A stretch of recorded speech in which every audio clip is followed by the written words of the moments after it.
नमस्कार प्यारे विद्यार्थियों, मैं आपकी ब्यूटी एंड वेलनेस की टीचर मिस कपिल रानी आज एक नए चैप्टर और एक नए लेसन के साथ हाजिर हूँ। और आपका जो है हरियाणा शिक्षा विभाग में और एजुसेट प्रणाली में आपका स्वागत करती हूँ। तो जैसा कि हमने पहले जो लेसन करवाए थे उनमें हमने जो है 9th क्लास का जो फर्स्ट यूनिट हमारी चल रही थी, तो हमारे जो है 2 लेसन हो गए थे। आज हम तीसरे लेसन की बात करेंगे। ये 9th क्लास का ही जो है फर्स्ट यूनिट का थर्ड लेसन है, जिसका नाम है preparing and maintaining the work area. ठीक है, preparing and maintaining the work area. ठीक है, नाम से आपको अंदाजा लग गया होगा कि हम किस बारे में आज बात करने वाले हैं। ठीक है, तो आज हम बात करेंगे कि जो एक ब्यूटी थेरेपिस्ट होता है कहाँ काम करता है, वो कहाँ अपना जॉब करता है, एक ब्यूटी सैलून के अंदर। ठीक है, तो उसके बारे में ही सारी बातें हैं कि जो भी एरिया जहाँ जिस भी एरिया में हम काम करते हैं उसको हम कैसे प्रिपेयर करके रखेंगे, कैसे उसको मेंटेन करके रखेंगे। आज सारा का सारा टॉपिक जो है वर्क एरिया को मेंटेन और प्रिपेयर करने के बारे में है। ठीक है, तो हम सबसे इम्पोर्टेंट बात इसमें है कि एक हाइजीन का ख्याल होना या हाइजीन का ख्याल रखना सबसे मोस्ट इम्पोर्टेंट होता है सैलून के अंदर। क्योंकि हम बहुत सारी जो है ब्यूटी सर्विसेज जो सैलून के अंदर देते हैं, लाइक वैक्सिंग हो गया या फेशियल हो गया या कोई और केमिकल कोई प्रोसीजर हम देते हैं, ट्रीटमेंट देते हैं। तो उससे क्या होता है, हमारे सैलून के अंदर बहुत सारे बैक्टीरिया फैलने का डर रहता है, जर्म्स फैलने का डर रहता है। तो उसके साथ ही हमें बहुत ही सावधानी रखने की जरूरत होती है कि उसको हम कैसे मेंटेन करके रखें, ताकि हम और हमारे एम्प्लॉय और जो भी हमारे कस्टमर जो आते हैं उनकी हेल्थ का ख्याल भी हम रख सके और जो है वातावरण को भी और हमारे जो वर्क एरिया को भी साफ सुथरा रख सके। ठीक है, तो आइए हम चलते हैं हमारा जो है टॉपिक की तरफ। आज हम कौन कौन से टॉपिक कवर करेंगे उनके बारे में हम एक बार देख लेते हैं। आज हम पढ़ेंगे लेसन में कि हमारे वर्क एरिया को हम कैसे मेंटेन करेंगे, और हम जो है क्लाइंट का जो भी रिकॉर्ड कार्ड जो हम बनाते हैं, जो भी रिकॉर्ड बनाते हैं क्लाइंट का, उसको कैसे मेंटेन करेंगे, वर्क एरिया कैसे मेंटेन करेंगे। ठीक है, जहाँ पे भी हम काम करते हैं उन चीजों के बारे में, जो साफ सफाई का ध्यान कैसे रखेंगे, जिसको हम बोल देते हैं स्टरलाइजेशन एंड डिसइंफेक्शन। उसके अंदर भी अलग अलग तरीके होते हैं कि हम जो टूल्स होते हैं या सैलून होते हैं या टॉवल होते हैं उनको हम कैसे कैसे क्लीन करते हैं, किन किन मेथड्स के द्वारा। ठीक है, टूल्स इक्विपमेंट्स का यूज जो हम करते हैं, कौन कौन से वो टूल्स इक्विपमेंट्स होते हैं, एक जो ब्यूटी थेरेपिस्ट होता है उसका बिहेवियर कैसा हमारा होना चाहिए सैलून के अंदर, हम इसके बारे में भी बात करेंगे। जो भी वेस्ट मटेरियल सैलून के अंदर जो यूज होते हैं उनको हम कैसे मैनेज करेंगे। ठीक है, टूल्स इक्विपमेंट्स जो यूज करते हैं उनको कैसे हम मैनेज करके रखेंगे, कैसे उनको केयर करके उनकी रखेंगे। सैलून जब हम ओपन करते हैं तो सैलून ओपन से करने से पहले क्या रूल्स और रेगुलेशन का हमें पालन करना पड़ता है उसके बारे में हम पढ़ेंगे। और एक ब्यूटी थेरेपिस्ट की क्या क्या जिम्मेदारियां होती हैं सैलून के अंदर, उसके बारे में हम आज डिस्कस करेंगे। ठीक है, तो ये हमारे थे टॉपिक, जिन पॉइंट्स के ऊपर आज हम डिस्कस करेंगे। तो सबसे पहले जो हम अपने पॉइंट्स की तरफ बढ़ते हैं वो है मेंटेनेंस ऑफ रिकॉर्ड कार्ड। ठीक है, तो सबसे पहले हम बात करेंगे व्हाट इज रिकॉर्ड कार्ड। ठीक है, रिकॉर्ड कार्ड होता क्या है, किस चीज को हम बोलते हैं, मतलब इसमें क्या हम करते हैं। तो जो भी हम रिकॉर्ड का मतलब होता है, जो भी हम सैलून के अंदर जो क्लाइंट आता है उसकी सारी डिटेल एक जगह फिल करना, बनाना, सारा उसका नाम, पता, एड्रेस, उसका नेम, फोन नंबर, किस वो ट्रीटमेंट के लिए आया है, क्या सर्विस लेने आया है, उसने पहले कोई सर्विस ली थी या नहीं ली थी तो कहाँ से ली थी, हमारे ही सैलून से ली थी या कहीं बाहर से ली थी, उसको उस सर्विस से कोई एलर्जी वगैरह तो नहीं हुई। सारा रिकॉर्ड हम एक जो है फिल करते हैं रिकॉर्ड कार्ड के अंदर, वो हमारा कहलाता है मेंटेनेंस ऑफ रिकॉर्ड कार्ड। ठीक है, तो जो भी हम रिकॉर्ड कार्ड फिल करेंगे उसके अंदर क्या क्या डिटेल हम फिल करते हैं, जैसा कि मैंने आपको बताया, हम सबसे पहले जो है क्लाइंट की बुकिंग का जो टाइम है वो उसके अंदर फिल करेंगे। ठीक है, उसका एड्रेस फिल करेंगे, उसका नेम फिल करेंगे, उसके अंदर उसके स्किन पे कोई एलर्जी है या किस ट्रीटमेंट के लिए आया है वो उसके अंदर फिल करेंगे, उसका नाम, पता, उसका फोन नंबर, वो सारी चीजें फिल करेंगे, ताकि इन फ्यूचर कोई भी उसको अगर प्रॉब्लम हो या सेकंड उसको सर्विस लेनी हो, उसको रिमाइंडर दिलवाना हो, तो हम उससे कांटेक्ट कर सकें। ठीक है, और ये हर एक सैलून के अंदर जरूर होना चाहिए। एक हमारा जो है रेपुटेशन अच्छी बनती है इससे, और क्लाइंट का रिकॉर्ड भी हमारे पास हो जाता है। नेक्स्ट तो जो पॉइंट हमारा उसकी तरफ चलेंगे कि वर्क एरिया हमारा कैसा होना चाहिए। जहां पे भी हम काम करते हैं, जो भी हमारा वर्क एरिया है, उसके अंदर क्या क्या फैसिलिटीज होनी चाहिए, क्या क्या उसके अंदर जो है हमें रूल्स फॉलो करने चाहिए, किन किन बातों का हमें ध्यान रखना चाहिए, वो हम पढ़ेंगे।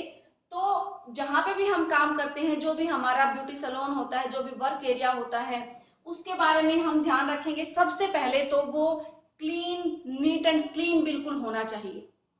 ठीक है, जो भी हमारा सरफेस है, जो हमारा फर्श है, हर एक टूल्स, इक्विपमेंट्स हैं, सभी बिल्कुल नीट एंड क्लीन होने चाहिए। ठीक है, जो भी टॉवल्स हम यूज करते हैं वो बिल्कुल साफ और क्लीन होने चाहिए। ठीक है, सैनिटाइज होने चाहिए हमारे। लाइट की व्यवस्था हमारे सैलून के अंदर प्रॉपर तरीके से होनी चाहिए, क्योंकि जो लाइट का जो रोल होता है वो बहुत बड़ा रोल होता है सैलून के अंदर। जब हम मेकअप करते हैं, थ्रेडिंग करते हैं, वैक्सिंग करते हैं, तो लाइट बहुत अच्छी व्यवस्था उसकी जो है हमारे पास होनी चाहिए, तभी हम अच्छे से ट्रीटमेंट उसको दे पाएंगे। नेक्स्ट आता है जो भी हमारा रूम है। ठीक है, जो भी हमारा रूम है उसके अंदर वेंटिलेशन की सुविधा होनी चाहिए।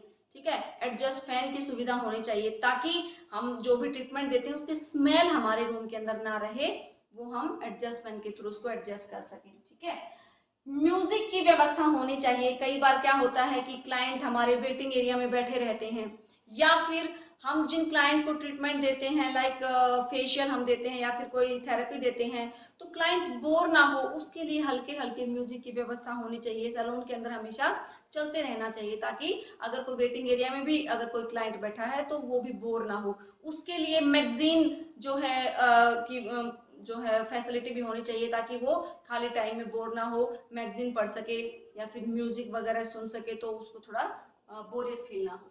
नेक्स्ट आता है हमारे जो भी टूल्स और इक्विपमेंट्स हैं वो अच्छी तरह से अरेंज होने चाहिए। ठीक है, ये ना हो कि कोई उधर बिखरा पड़ा है, कोई उधर बिखरा पड़ा है, पता लगे हमें मैनिक्योर सर्विस देने हैं, हमें जो है टूल्स ही नहीं मिल रहे। ठीक है, कोई उधर रखा है, कोई उधर, हमें ध्यान ही नहीं है।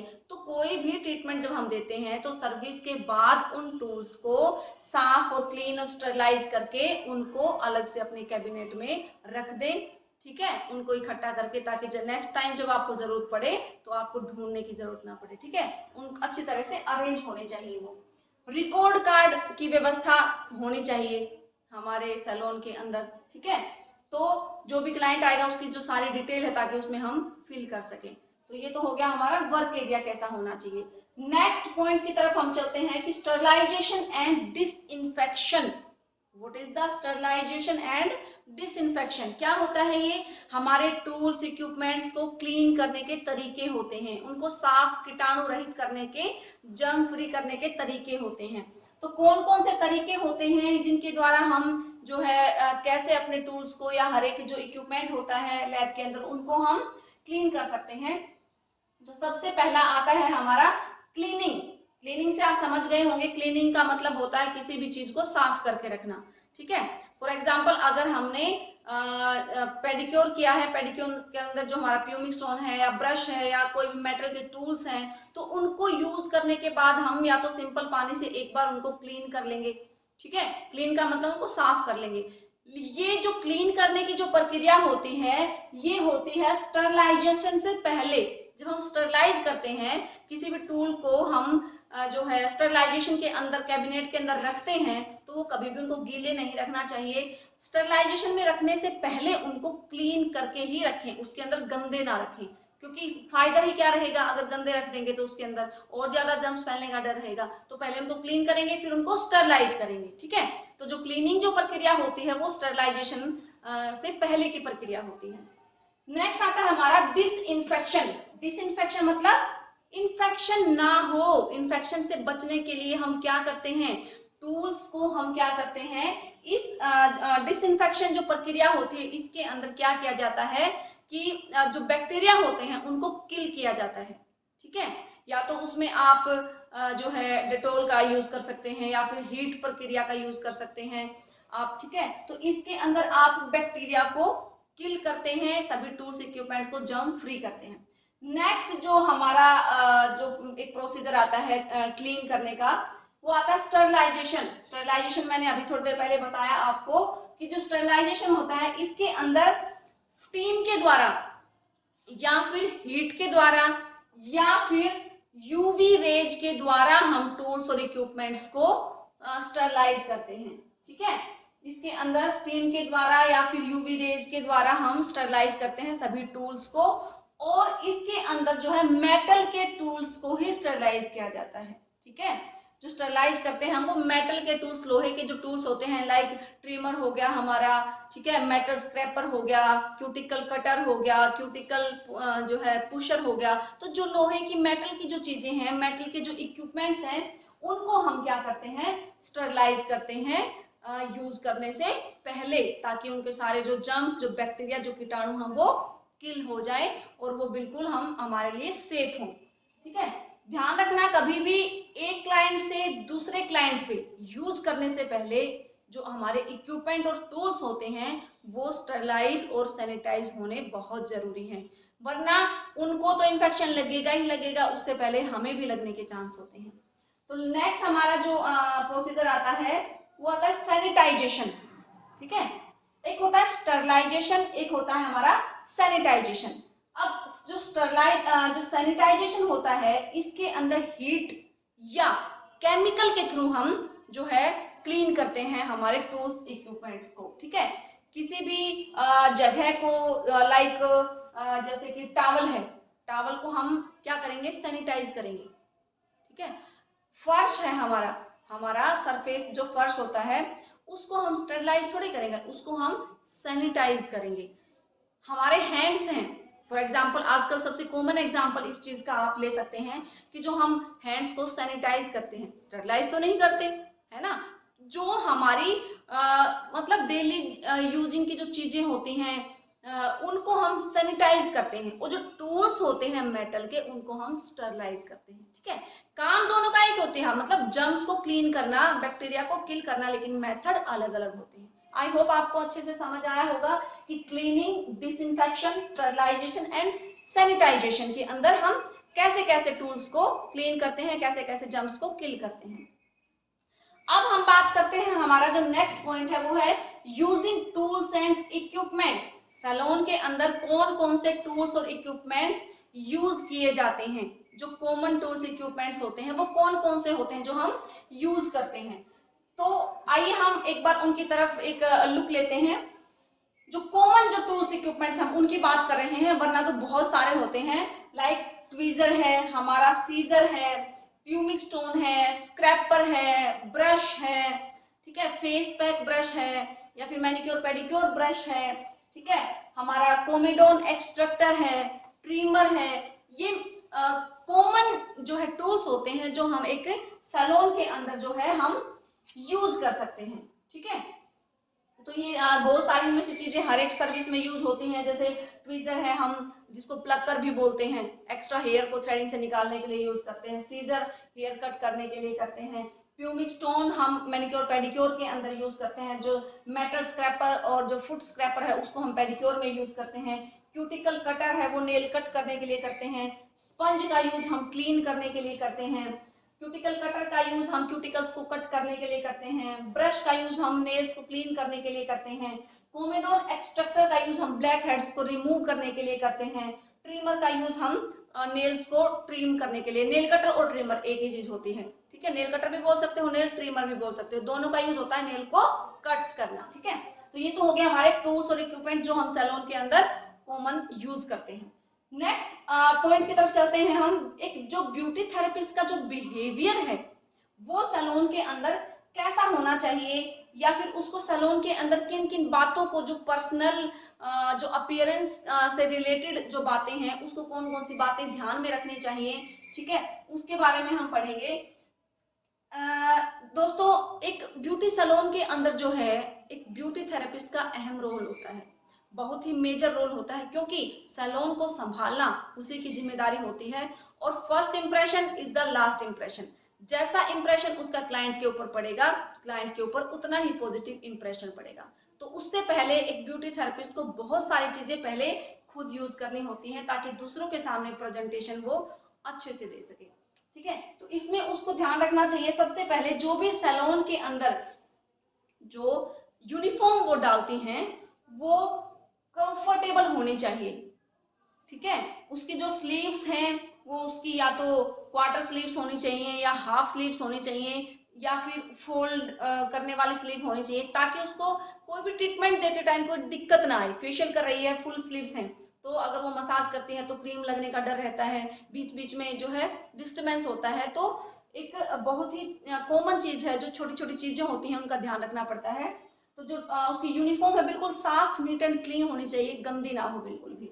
ठीक है, बिल्कुल उसको अपने आप को जो भी यूनिफॉर्म पहन के आए साफ हो। गर्मियों के अंदर डेली उसको एक बार वॉश करे, क्योंकि पसीने की जो स्मेल होती है वो भी क्लाइंट को बहुत ज़्यादा डिस्टर्ब करती है, हमारा इंप्रेशन बहुत ही खराब पड़ता है। तो मतलब कोशिश करें कि गर्मियों के अंदर जो है यूनिफॉर्म को डेली आप वॉश करें। जो हेयर होते हैं ब्यूटी थेरेपिस्ट के, सर्विस देते टाइम या तो उनको टाई अप करके आए, जूड़ा बना के रखे, या फिर वो अच्छी तरह से जो है पोनीटेल बना के रखे, ताकि उसके हेयर थेरेपी करते टाइम बार बार आगे ना आए और वो डिस्टर्ब ना हो। ठीक है, नेक्स्ट आता है जो नेल्स होते हैं थेरेपिस्ट के, वो इतने ज्यादा लंबे भी ना हो कि कोई भी ट्रीटमेंट देते टाइम दिक्कत आए। नेल बिल्कुल क्लीन होने चाहिए, उनके अंदर कोई गंदगी नहीं होनी चाहिए। अगर नेल छोटे हैं या बड़े हैं उनकी शेप प्रॉपर होनी चाहिए।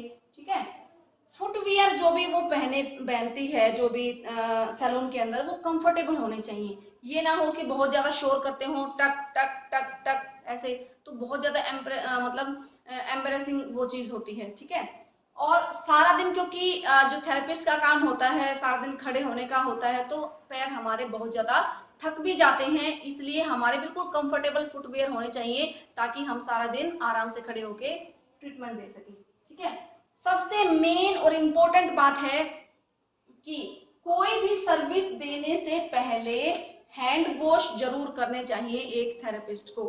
ठीक है, सर्विस देने के बाद और सर्विस देने से पहले हैंड वॉश वो जरूर करे, ताकि वो जो है साफ सफाई का ध्यान, जर्म्स से फ्री रह सके। ठीक है, और दूसरों को फिर इन्फेक्शन जो है फैलने का डर ना रहे।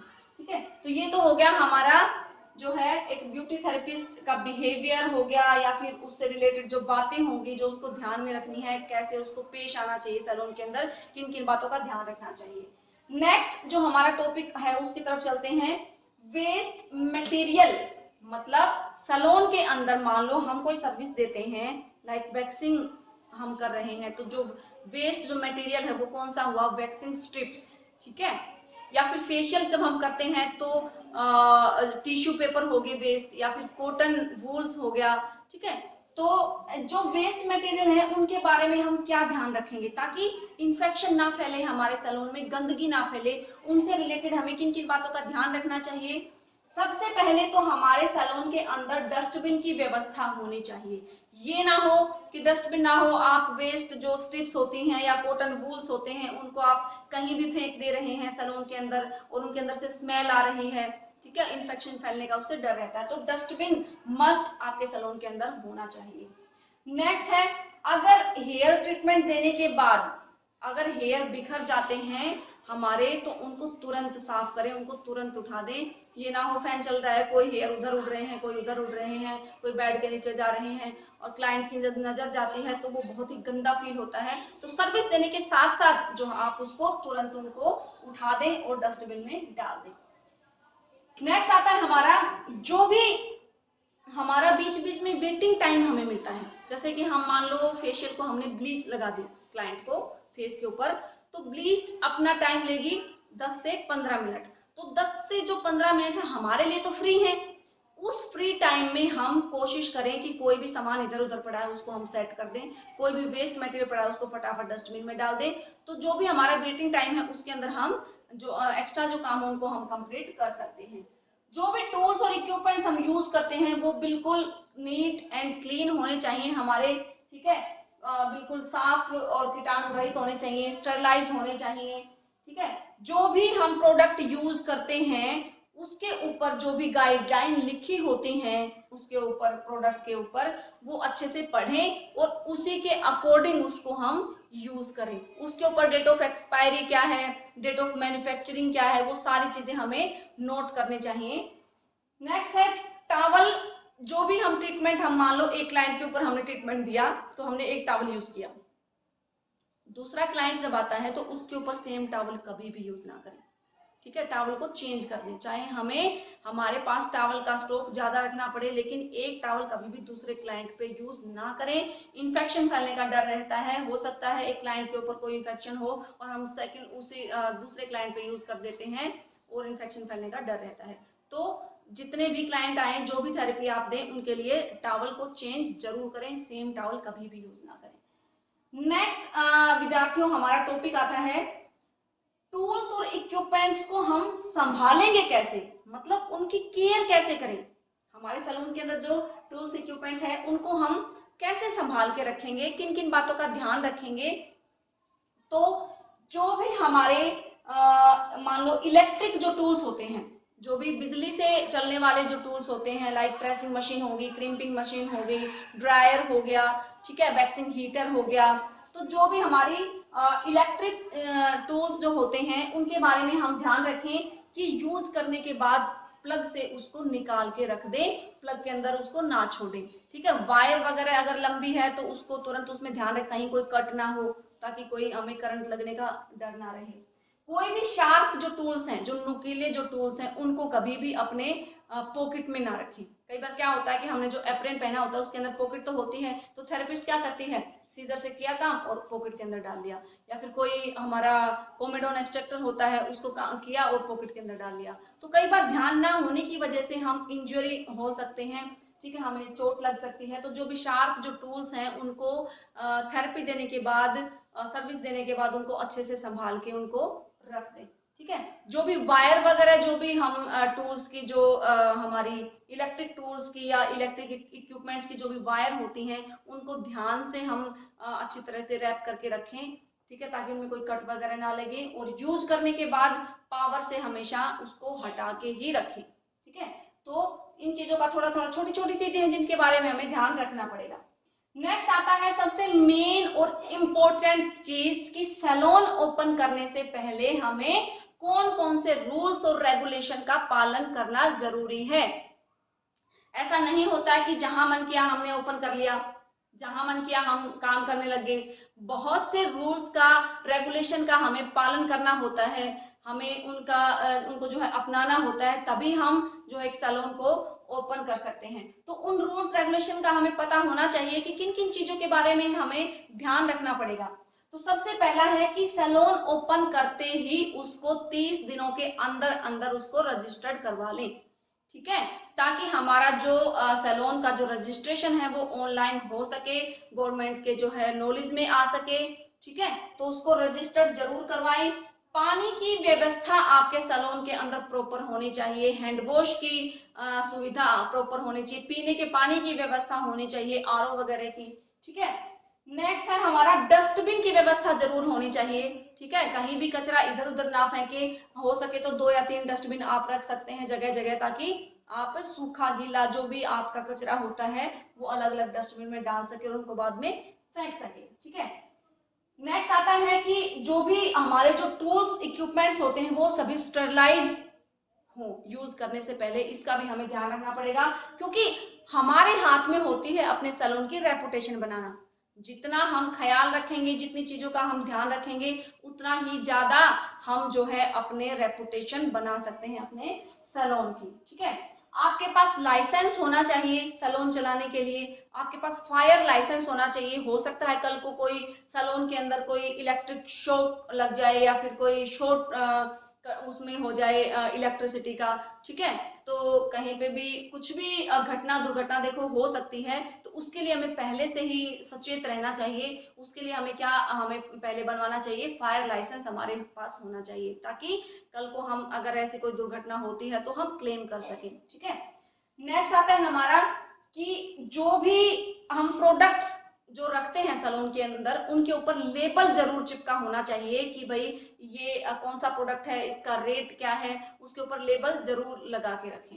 नेक्स्ट हमारा होता है कि जो भी सैलून के अंदर हम एम्प्लॉइज को रखते हैं, ठीक है, उनकी पुलिस वेरिफिकेशन करके ही उनको अपने सैलून के अंदर अपॉइंट करें। ये रूल्स का आप जरूर पालन करें। जो भी उनकी डिटेल्स है वो हम सैलून के अंदर उनकी सारी डिटेल्स, उनके जो डॉक्यूमेंट्स जो होते हैं वो वेरीफाई करके ही उनको अपने सैलून के अंदर उनको रखें। ठीक है, तो कुछ चीजें होती हैं जिनका हमें ध्यान रखना पड़ेगा। फर्स्ट एड किट भी होनी चाहिए हमारे सैलून के अंदर, ताकि कोई भी छोटी मोटी इंजरी हो सके तो हम ट्रीटमेंट दे सकें।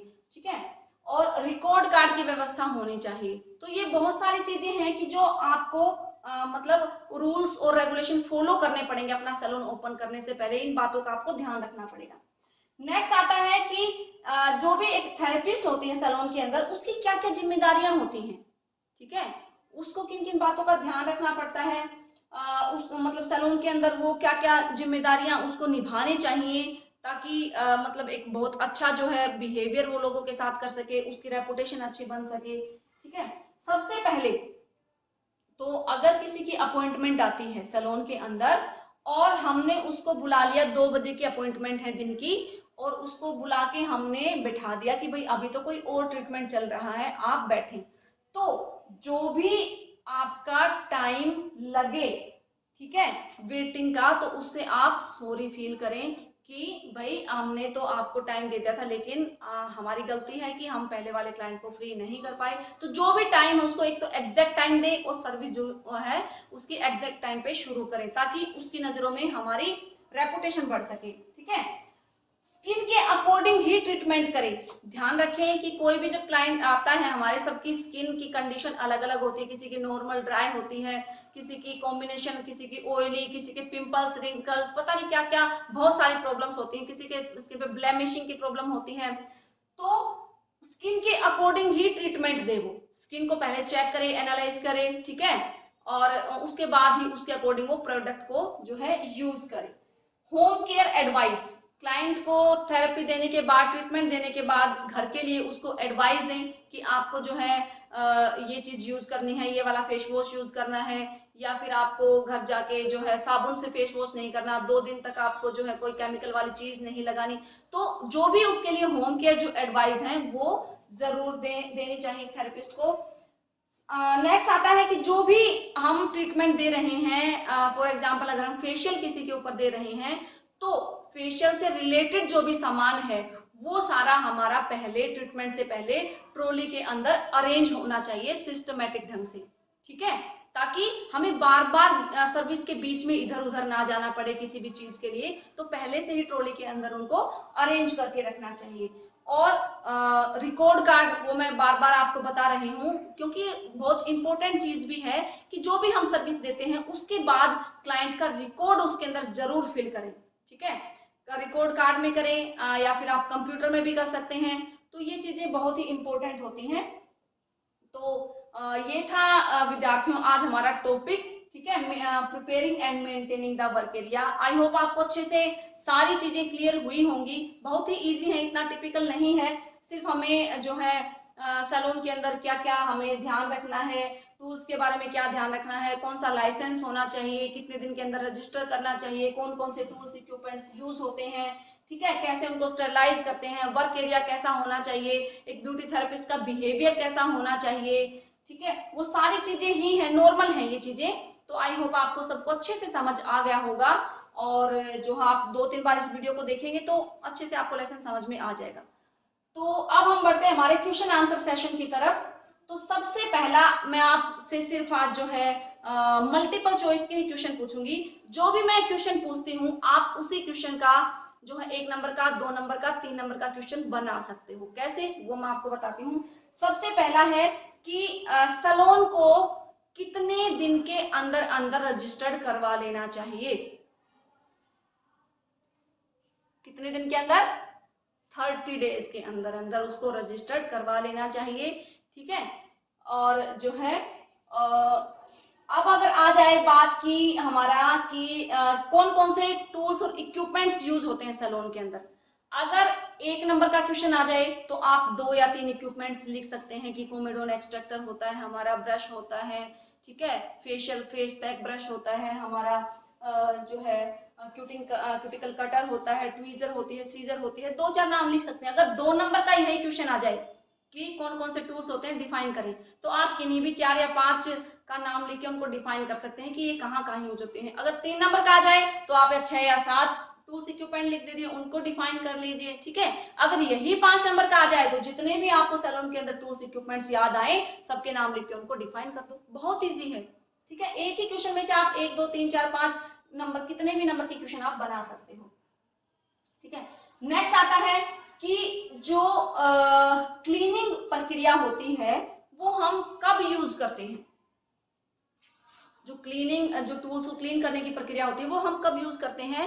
स्टरलाइजेशन से पहले, ठीक है। स्टरलाइजेशन से पहले क्यों करते हैं? क्योंकि एक बार तो हम क्लीन करके ही रखेंगे ना, सभी टूल्स को गंदा तो रखेंगे नहीं, उसको साफ करके उसके बाद ही उसको स्टरलाइज करेंगे स्टरलाइजेशन के अंदर, ठीक है। थर्ड जो क्वेश्चन आता है हमारा कि जो क्लाइंट की जो डिटेल है वो किसके अंदर फिल करते हैं हम। थोड़ा इजी है, बहुत बार हमारा जिक्र हुआ है, रिकॉर्ड कार्ड के अंदर, ठीक है। अब आ जाए 2 नंबर का क्वेश्चन कि रिकॉर्ड कार्ड के अंदर कौन कौन सी डिटेल फिल होती है, लिख सकते हैं हम, वेरी इजी। 3 नंबर का आ जाए उसको आप 6-7 पॉइंट और बढ़ा दो। 4 नंबर का आ जाए तो आप लिख दो कि क्लाइंट जो रिकॉर्ड कार्ड क्यों जरूरी होता है, वो आप अलग से डेफिनेशन लिख दो, उसके अंदर क्या क्या जानकारी फिल करते हैं उसको अलग से लिख दो, सिंपल, ठीक है। तो ये तो था हमारा आज का लेसन। आशा करती हूँ अच्छे से आपको समझ में आया होगा। पूरी कोशिश मैंने अपनी तरफ से की है हर एक पॉइंट क्लियर करने की। तो इसको आप जो है देखिए और अच्छे से याद करिए, ठीक है। अभी स्कूल भी ओपन हो गए हैं हमारे, तो कोशिश करिए कि पेरेंट्स की परमिशन से आप स्कूल आएँ, ठीक है। 9 से 12 का टाइम होता है और जितना हो सके आप जो है यहाँ पे जितना पढ़ के जा सकते हैं, जितने आप टॉपिक क्लियर करके जा सकते हैं वो टॉपिक क्लियर करिए। और मास्क और पानी की बोतल साथ लेके आए ताकि हमें किसी के टच में आने की जरूरत ना पड़े, ठीक है। रूल्स और सेफ्टी के साथ यूनिफॉर्म बिल्कुल नीट एंड क्लीन पहन के आए, ठीक है। क्योंकि सेफ रहेगा हरियाणा तो ही कोरोना से बचेगा हरियाणा, ठीक है। तो ये सारी चीजें हमें ध्यान रखनी है क्योंकि सुरक्षा में ही बचाव होता है प्यारे विद्यार्थियों। तो एक बार मैं फिर से लास्ट में धन्यवाद करना चाहूंगी हमारी एजुकेशन टीम का, हमारे जो है एजुकेशन डिपार्टमेंट टीम का, और स्पेशली जो टीम के साथ मैं जुड़ी हूँ उस पूरी टीम का जो मुझे डेली मोटिवेट करती रहती है, ठीक है। और मेरे अंदर मोटिवेशन आता है कि मैं स्टूडेंट्स के लिए नए नए जो है टॉपिक लेके आती हूँ। तो सभी घरों में रहिए, सेफ रहिए, सुरक्षित रहिए, अच्छा अच्छा खाना खाइए, हेल्दी खाना खाइए, योगा एक्सरसाइज कीजिए और बीमारियों से बचे रहें। मिलते हैं हम नेक्स्ट टॉपिक की तरफ जो हम अलग लेवल का लेके आएंगे।